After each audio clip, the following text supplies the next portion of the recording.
ಸಂಸದ ಪ್ರಜ್ವಲ್ ರೇವಣ್ಣ ಅಂತ ಹೇಳ್ತಾ ಇದ್ದಾಗೇ ನಿಮಗೆಲ್ಲ ಇದೇನು ವಿಚಾರ ಅನ್ನೋದು ಗೊತ್ತಾಗ್ಬಿಟ್ಟಿದೆ.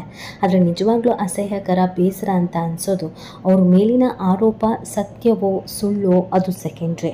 ತನಿಖೆ ನಡೀತಾ ಇದೆ. ತನಿಖೆ ನಡೆಸಿದ ನಂತರ ಈ ಆರೋಪಗಳೆಲ್ಲ ಸತ್ಯನೋ ಸುಳ್ಳೋ ಗೊತ್ತಾಗಿಬಿಡುತ್ತೆ ಮತ್ತು ಅವರಿಗೊಂದು ಕ್ಲೀನ್ ಚಿಟ್ ಅಂತಲೂ ಕೂಡ ಸಿಗುತ್ತೆ.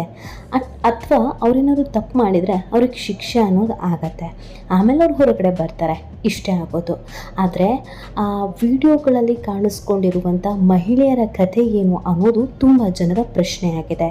ಹೌದು, ಪ್ರಜ್ವಲ್ ರೇವಣ್ಣ ಒಂದು ಒಳ್ಳೆ ಕುಟುಂಬದಿಂದ ಬಂದವರು, ಸಂಸ್ಕಾರವಂತ ಕುಟುಂಬದಿಂದ ಬಂದವರು. ಮಾಜಿ ಪ್ರಧಾನಿ ದೇವೇಗೌಡರು, ಮಾಜಿ CM ಕುಮಾರಸ್ವಾಮಿ ಅಪ್ಪ ಸಚಿವರಾಗಿದ್ದವರು, ಇವರು ಕೂಡ ಸಂಸದರಾಗಿದ್ದವರು. ಇಂಥವರು ಇಂಥ ಹೇಯ ಕೃತ್ಯಕ್ಕೆ ನಿಜವಾಗ್ಲೂ ಇಳಿತಾರ ಅನ್ನೋದೇ ತುಂಬ ಜನಕ್ಕೆ ಅನುಮಾನ.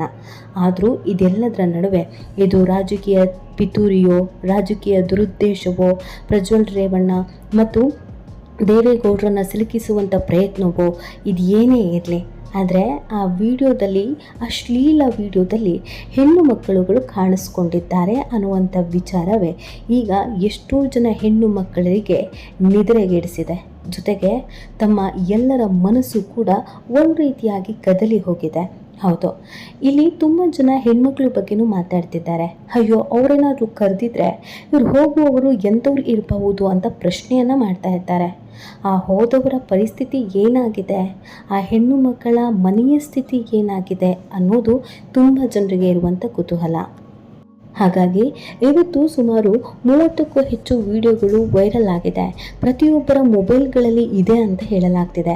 ಆ 30 ವಿಡಿಯೋದಲ್ಲೂ 30 ಜನ ಹೆಣ್ಣು ಮಕ್ಕಳು ಇದ್ದಾರೆ ಅಂತ ಹೇಳಲಾಗ್ತಾ ಇದೆ. ಆ 30 ಜನರ ಹೆಣ್ಣು ಮಕ್ಕಳ ಮುಖವೂ ಕೂಡ ಆ ವಿಡಿಯೋದಲ್ಲಿ ಕಾಣಿಸ್ಕೊಂಡಿದೆ ಅನ್ನೋದನ್ನು ಕೂಡ ಹೇಳಲಾಗ್ತಾ ಇದೆ.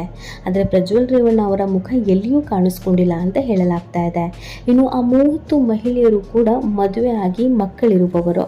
ಕೆಲವರು ಸರ್ಕಾರಿ ನೌಕರಿಯಲ್ಲಿ ಕೆಲಸ ಮಾಡುವವರು ಕೂಡ ಇದ್ದಾರೆ. ಇನ್ನು ಕೆಲವರು ಬೇರೆ ಬೇರೆ ಕೆಲಸ ಕಾರ್ಯಗಳಲ್ಲಿ ಬ್ಯುಸಿ ಆದವರು ಇದ್ದಾರೆ. ಆದರೆ ಈ ಕೇಸ್ ನಡೀತಾ ಇದೆ, ಇದೀಗ ಟಿವಿಗಳಲ್ಲಿ ಬರ್ತಾ ಇದೆ, ಒಂದು ಕಡೆಯಲ್ಲಿ ತನಿಖೆ ನಡೀತಾ ಇದೆ. ಆ ವಿಡಿಯೋದಲ್ಲಿ ಸ್ಪಷ್ಟವಾಗಿ ಹೆಣ್ಣು ಮಕ್ಕಳ ಮುಖ ಕಾಣಿಸ್ಕೊಂಡಿದೆ. ಪಾಪ ಆ ಹೆಣ್ಣು ಮಕ್ಕಳ ಪಾಡಿಗೇನಾಯಿತು ಅನ್ನೋದು ಎಷ್ಟೋ ಜನ ಯೋಚನೆ ಮಾಡ್ತಾ ಇಲ್ಲ. ಅವರು ಬಲವಂತವಾಗಿ ಹೋದರು ಅಥವಾ ಇಷ್ಟಪಟ್ಟೇ ಹೋದರು, ಅದು ಸೆಕೆಂಡ್ರಿ. ಆದರೆ ಆ ಎಲ್ಲ ಹೆಣ್ಣು ಮಕ್ಕಳು ಕೂಡ ಸಂಸಾರವನ್ನು ಮಾಡ್ತಾ ಇದ್ದಾರೆ ಮತ್ತು ಅವರಿಗೆ 2 ವರ್ಷ, 3 ವರ್ಷ, 4 ವರ್ಷ, 10 ವರ್ಷದ ಮಕ್ಕಳು ಕೂಡ ಇದ್ದಾರೆ. ಕೆಲವೊಮ್ಮೆ ಹೆಣ್ಣು ಮಕ್ಕಳು ತಪ್ಪು ಮಾಡಿದ್ದೂ ಇದೆ, ಎಡವಿದ್ದು ಕೂಡ ಇದೆ. ಆದರೆ ಅವರ ಮಾನ ಮರ್ಯಾದೆ ಅಂತ ಬಂದಾಗ ಪ್ರತಿಯೊಬ್ಬರು ಜವಾಬ್ದಾರಿಯಿಂದ ಇಲ್ಲಿ ನಾವು ವರ್ತಿಸಬೇಕಾಗತ್ತೆ. ಎಷ್ಟೋ ಜನ ವಿಡಿಯೋ ಇದ್ದರೆ ಕಳಿಸು ಅಂತ ಕಳಿಸ್ಕೊಂಡಿದ್ದು ಇದೆ. ಇನ್ನೆಷ್ಟೋ ಜನ ವಿಡಿಯೋ ಶೇರ್ ಮಾಡಿದ್ದು ಕೂಡ ಇದೆ. ಆದರೆ ಇವತ್ತು ಆ ಹೆಣ್ಣು ಮಕ್ಕಳ ಪಾಡು ಮಾತ್ರ ನರಕ ಯಾತನೆ. ಹೌದು, ಇವತ್ತು ಆ ಹೆಣ್ಣು ಮಕ್ಕಳ ಬಗ್ಗೆ ಯೋಚನೆ ಮಾಡುವವರೇ ಇಲ್ಲ. ಆದರೆ ಆ ಹೆಣ್ಣು ಮಕ್ಕಳು ಮಾತ್ರ ಕಣ್ಣೀರು ಹಾಕ್ತಿದ್ದಾರೆ. ಈತ ಗಂಡನ ಜೊತೆ ನಾರ್ಮಲ್ ಆಗಿ ಜೀವನ ನಡೆಸೋದಕ್ಕೂ ಕೂಡ ಸಾಧ್ಯವಾಗ್ತಾ ಇಲ್ಲ. ಆ ವಿಡಿಯೋದಲ್ಲಿರೋದು ನಾನೇ ಅಂತ ಒಪ್ಕೊಳ್ಳೋಕ್ಕೂ ಸಾಧ್ಯವಾಗ್ತಾ ಇಲ್ಲ. ಬಹಿರಂಗವಾಗಿ ತನಿಖೆಗೆ ಹೋಗೋದಕ್ಕೂ ಆಗ್ತಾ ಇಲ್ಲ. ಹಾಗಂತ ತಮ್ಮನ್ನು ಬಳಸಿಕೊಂಡವರ ವಿರುದ್ಧ ಕಂಪ್ಲೇಂಟ್ ಕೊಡೋದಕ್ಕೂ ಕೂಡ ಆಗ್ತಾ ಇಲ್ಲ. ಈ ಥರದೊಂದು ಸಮಸ್ಯೆಯನ್ನು ಆ ಹೆಣ್ಣು ಮಕ್ಕಳು ಅನುಭವಿಸ್ತಾ ಇದ್ದಾರೆ. ಹಾಸನದ ಒಂದಷ್ಟು ಹೆಣ್ಣು ಮಕ್ಕಳ ವಿಡಿಯೋ ವೈರಲ್ ಆಗಿತ್ತು. ಈ ವಿಡಿಯೋಗೆ ಸಂಬಂಧಪಟ್ಟಂತೆ ಹೆಣ್ಣು ಮಕ್ಕಳು ಕೇವಲ ಈ ಪೊಲೀಸ್ ಸ್ಟೇಷನ್ಗೆ ಹೋಗಿ ಮಾಹಿತಿಯನ್ನು ಕೊಡೋದ್ರ ಬದಲು ತಮ್ಮ ಸಂಸಾರ ಸರಿ ಹೋದರೆ ಸಾಕು ಅಂತ ದೇವಸ್ಥಾನದ ಮೊರೆ ಹೋಗ್ತಾ ಇದ್ದಾರೆ.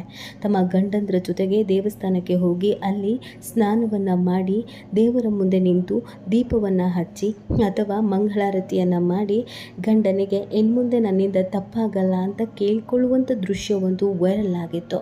ಮತ್ತು ಹೆಣ್ಣು ಮಕ್ಕಳು ತನಿಖೆಗೆ ಕರೆದಂಥ ಸಂದರ್ಭದಲ್ಲಿ ದಯವಿಟ್ಟು ನಮ್ಮನ್ನು ಇದರಲ್ಲಿ ಕರಿಬೇಡಿ, ನೀವೇನಾದರೂ ಕರೆದ್ರೆ ನಾವೇನಾದರೂ ಹೆಚ್ಚು ಕಮ್ಮಿ ಮಾಡ್ಕೊಳ್ಬೇಕಾಗತ್ತೆ ಅಂತ ಹೇಳಿದ್ದು ಕೂಡ ಇದೆ.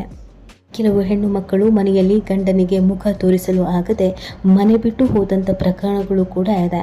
ಇನ್ನು ಕೆಲವರು ಜೀವಕ್ಕೆ ಹೆಚ್ಚು ಕಮ್ಮಿ ಮಾಡಿಕೊಳ್ಳುವಂಥ ನಿರ್ಧಾರಕ್ಕೂ ಬಂದಿದ್ದು ಕೂಡ ಇದೆ. ಇನ್ನು ಕೆಲವರನ್ನು ಗಂಡ ಆಲ್ರೆಡಿ ಮನೆಯಿಂದ ಹೊರಗೆ ಕಳಿಸಿಬಿಟ್ಟಿದ್ದಾರೆ. ಇದೆಲ್ಲದರ ನಡುವೆ ಒಂದು ಸಂಸಾರ, ಕುಟುಂಬ, ಗಂಡನ ಮನೆಯವರು, ಹೆಂಡತಿ ಮನೆಯವರು, ಹೀಗೆ ಅನೇಕ ಕುಟುಂಬಸ್ಥರು ಆ ಹೆಣ್ಣು ಮಕ್ಕಳ ಬಳಿ ಮಾತಾಡೋದನ್ನು ಬಿಟ್ಟಿದ್ದೂ ಇದೆ. ಎಷ್ಟೋ ಜನ ಗೊತ್ತಿದ್ದು ಕರೆ ಮಾಡಿ ಹೇಳಿದ್ದೂ ಇದೆ. ಇನ್ನು ಸೋಷಿಯಲ್ ಮೀಡಿಯಾದಲ್ಲಿ ಅವರ ಅಕೌಂಟ್ಗಳಿದ್ರೆ ಆ ಅಕೌಂಟ್ಗಳಿಗೆ ಹೋಗಿ ಕೆಟ್ಟದಾಗಿ ಕಮೆಂಟ್ ಹಾಕ್ತಾ ಇರೋದು ಕೂಡ ಇದೆ. ಕೆಲವರಂತೂ ತಮ್ಮ ಫೇಸ್ಬುಕ್ ಅಕೌಂಟನ್ನು ಡಿಲೀಟ್ ಮಾಡಿದ್ದಾರೆ. ಇನ್ನು ಕೆಲವರು ಇರುವಂಥ ಫೇಸ್ಬುಕ್ ಅಕೌಂಟನ್ನು ಪ್ರೈವೇಟ್ ಮಾಡ್ಕೊಂಡಿದ್ದಾರೆ. ಒಟ್ಟಿನಲ್ಲಿ ನಾವೆಲ್ಲರೂ ಇಲ್ಲಿ ಗಮನಿಸಬೇಕಾಗಿರೋದು ಆ ಹೆಣ್ಣು ಮಕ್ಕಳ ಪರಿಸ್ಥಿತಿ ಏನಾಗ್ಬಿಟ್ಟಿದೆ ಅಂತ. ಇವತ್ತು ಯಾರೋ ಇಬ್ಬರು ಯಾರೋ ಒಬ್ಬರು ಮಾಡಿದ ತಪ್ಪಿಗೆ ನರಕ ಅನುಭವಿಸ್ತಾ ಇರೋದು ಹೆಣ್ಣು ಮಕ್ಕಳು. ಇದರಲ್ಲಿ ಹೆಣ್ಣು ಮಕ್ಕಳ ತಪ್ಪಿದ್ರೆ ಅವರಿಗೂ ಶಿಕ್ಷೆ ಆಗಲೇಬೇಕು, ಅದು ಕೂಡ ತಪ್ಪೆ. ಗಂಡು ತಪ್ಪು ಮಾಡಿದ್ರು ಹೆಣ್ಣು ತಪ್ಪು ಮಾಡಿದ್ರು ಕಾನೂನಾತ್ಮಕವಾಗಿ ಶಿಕ್ಷೆ ಆಗಲೇಬೇಕು. ಆದರೆ ಮಾನ ಮರ್ಯಾದೆ ಮಾನಭಂಗ ಅಂತ ಬಂದಂಥ ವಿಚಾರದಲ್ಲಿ ಹೆಣ್ಣು ಮಕ್ಕಳ ವಿಚಾರದಲ್ಲಿ ಎಲ್ಲರೂ ಎಚ್ಚರಿಕೆ ವಹಿಸಬೇಕು. ಒಬ್ಬ ಹೆಣ್ಣಿನ ಮಾನ ಹೋದರೆ ಆ ಇಡೀ ಸಂಸಾರ ಆ ಇಡೀ ಕುಟುಂಬ ತಲೆ ತಗ್ಗಿಸಬೇಕಾಗತ್ತೆ. ಅವರಿಗೂ ತಂದೆ ತಾಯಿ ಮಕ್ಕಳು ಗಂಡ ಹೀಗೆ ಎಲ್ಲರೂ ಇರ್ತಾರೆ. ಹಾಗಾಗಿ ಸ್ವಲ್ಪ ಯೋಚನೆ ಮಾಡಬೇಕು ಅಂತ ಕೆಲವರು ಬುದ್ಧಿ ಹೇಳ್ತಾ ಇದ್ದಾರೆ. ಇನ್ನು ಕೆಲವರು ಹೋಗುವಾಗ ಇವರಿಗೆ ಬುದ್ಧಿ ಇರಲಿಲ್ವಾ, ಹೋದವ್ರು ಎಲ್ರಿಗೂ ಹೀಗೆ ಆಗಬೇಕು ಅಂತ ಶಾಪ ಹಾಕ್ತಿದ್ದಾರೆ. ಒಟ್ಟಿನಲ್ಲಿ ಆ ವಿಡಿಯೋದಲ್ಲಿ ಯಾವುದೇ ಬ್ಲರ್ ಮಾಡದೆ ನೇರವಾಗಿ ಫೋಟೋ ವಿಡಿಯೋ ಹಾಕಿರೋದ್ರಿಂದ ಹೆಣ್ಣು ಮಕ್ಕಳು ಯಾವತ್ತೂ ಮಾನವನ್ನು ಕಳೆದುಕೊಂಡು ಜೀವ ಭಯದಲ್ಲಿ ಜೀವನ ಮಾಡ್ತಾ ಇದ್ದಾರೆ. ಇಲ್ಲಿ ಯಾರದ್ದು ತಪ್ಪು ಸರಿ ಅನ್ನೋ ಲೆಕ್ಕಾಚಾರ ಬೇರೆ. ಆದರೆ ನಿಮಗೇನು ಅನಿಸುತ್ತೆ ಅನ್ನೋದನ್ನು ನೀವು ಕೂಡ ಕಮೆಂಟ್ ಮಾಡಿ ನಿಮ್ಮ ಅನಿಸಿಕೆ ಮತ್ತು ಅಭಿಪ್ರಾಯವನ್ನು ತಿಳಿಸುವುದನ್ನು ಮರೆಯಬೇಡಿ.